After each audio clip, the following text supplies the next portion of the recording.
apologize. I'm very happy that you guys are here, and we're gonna dive right in. And throughout this live, if you have any questions, just put it in the chat, and I'll be able to answer your questions. So Ayana, are you opening an ALF? And if so, where are you in the process? So while you answer this question, I'm gonna go ahead and talk about this month that just passed, July. Pretty much today's the last day, and as we like to think about the next month that's coming up for August, I like to review my month and figure out what I did for that month and what I want to do for the next month that's coming up. And so for me, I like to review the things that I do and find out what I need to fix and what I need to do better on. And for those of you, we're here because some of you want to open an assisted living. Some of you want to learn more on how to do so. And for me, making sure that for next month coming up, making sure that I show up to answer your questions and to hold your hand and help you get there is very important to me. And this is why I'm here today. Um, Opening an assisted living is a very hard task, but it's doable with help and making sure that you find out exactly what you need to do along the way helps you tremendously. But once you manage to get yourself open, it is very rewarding. You get to make a living while you make a difference in our seniors' life.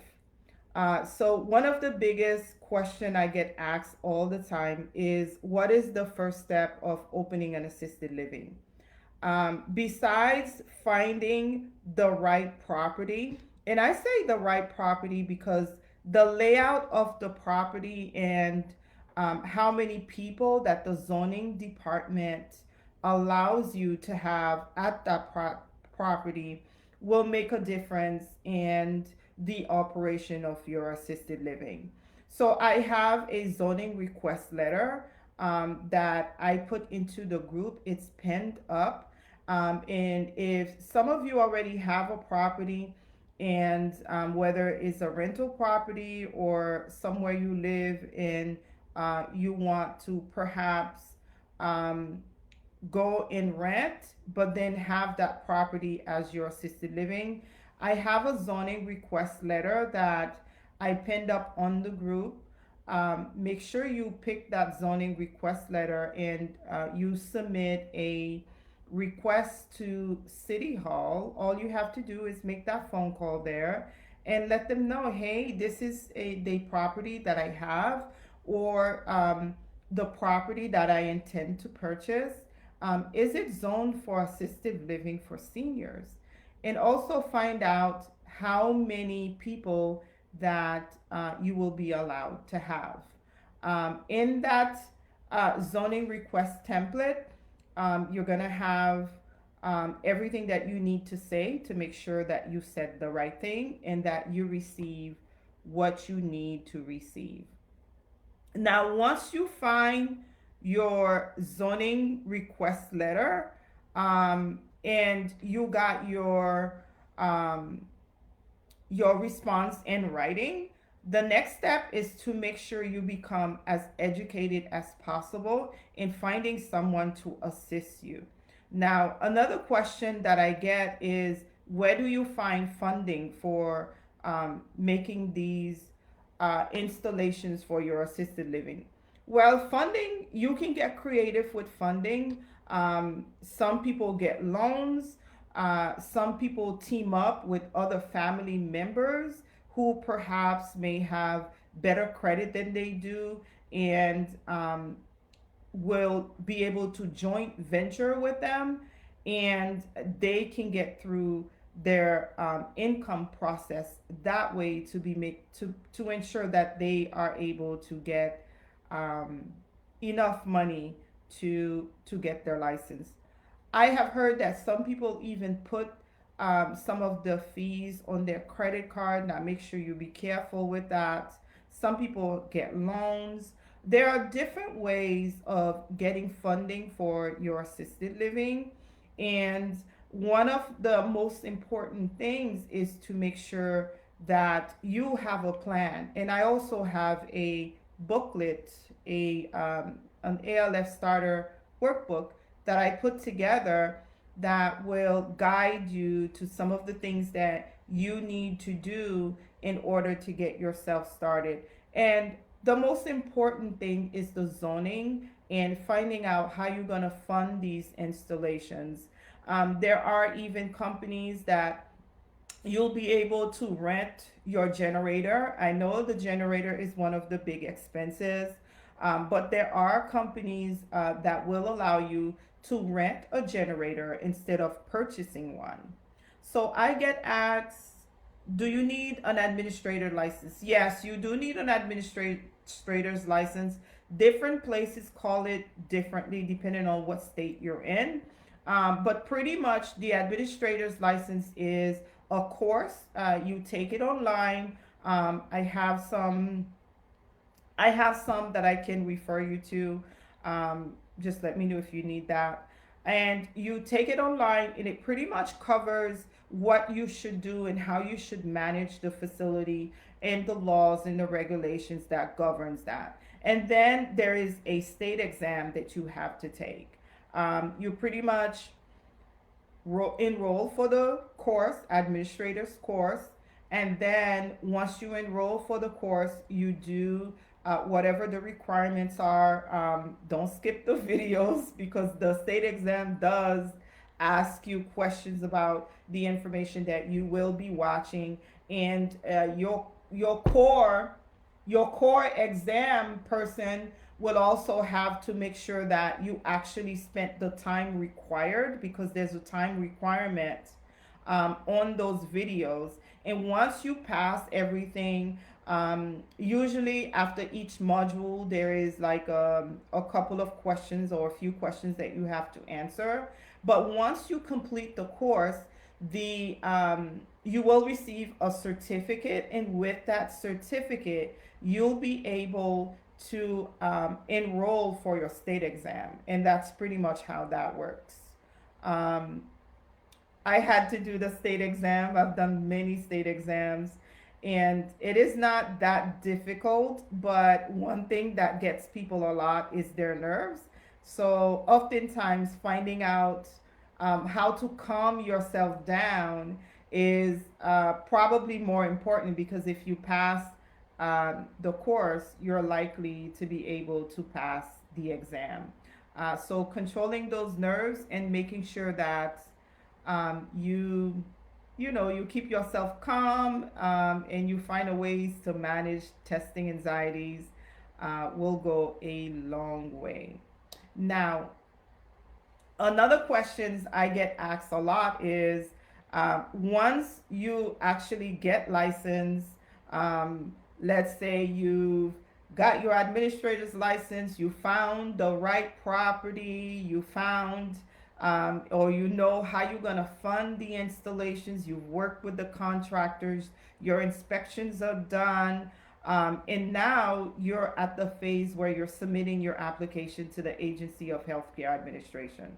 One of the most important piece of paperwork when it comes to that is the ability to prove that there's a form. It's called a proof of ability to operate. Please, please, please do not complete this form yourself. Find a CPA who has experience in assistive living, who has been able to help people open their assisted living after they've completed this form for them. If you don't know someone, I have that I can refer you to. It pretty much covers some of the expenses that you've made, and it wants to make sure that you have at least a little bit of reserve to be able to pay that first month's rent.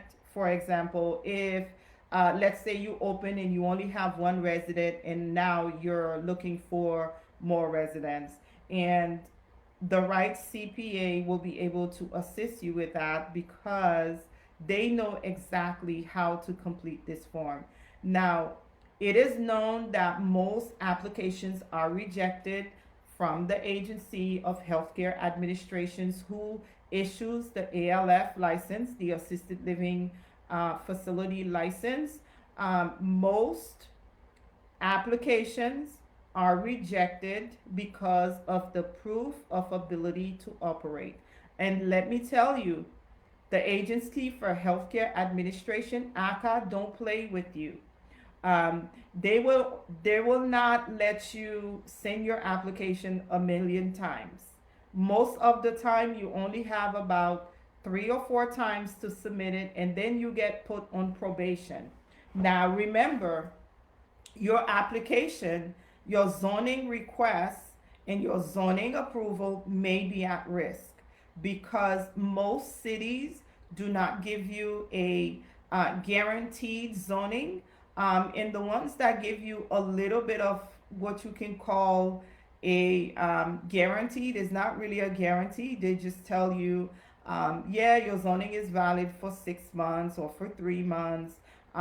It pretty much means you do not have to submit another zoning approval if you're within that time frame. But that does not prevent someone from opening an assisted living or in that area, or that does not um, say that just because you got that first approval, that the next time you go around, you will receive it. I say this to say, not to scare you, is to find out as much information as you can, work with someone who can assist you in the process, making sure you stay educated and you remain educated makes a big difference.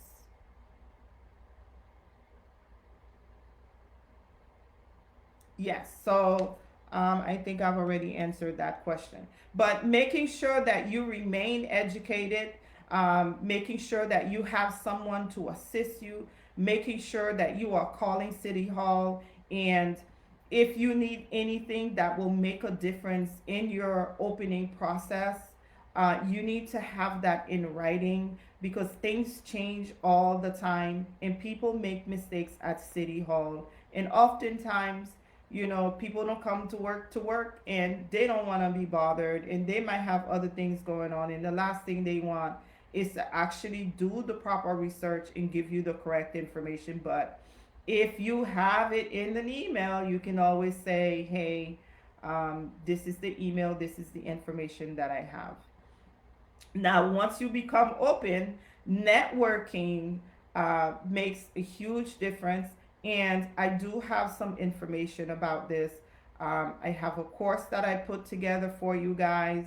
I actually have another one on how to get high paying clients for those of you who may have opened already, but you're either getting no clients or you're getting very um, low income clients, and you definitely want to have a balance of the higher paying clients and the lower paying clients because it will play a factor into the income that you have coming at your facility.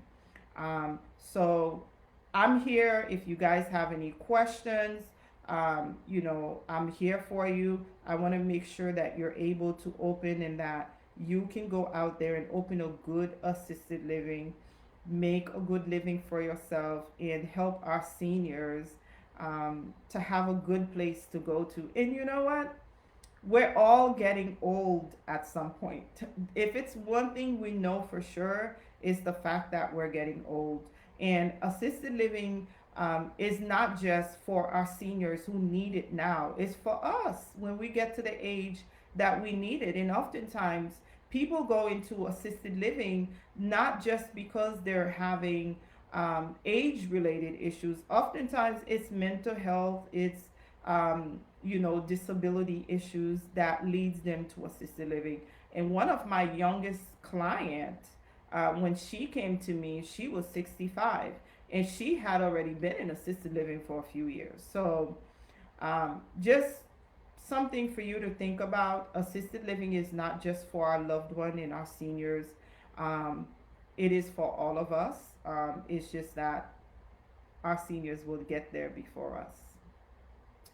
And so um, this is pretty much what I'm going to cover for this live. I will definitely do more lives coming in and help you guys out.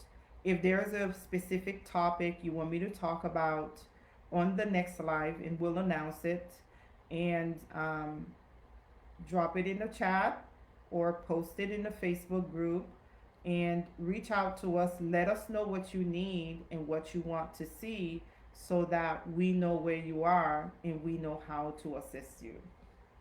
So, thank you so much for showing up, guys. And I will see you on the next one.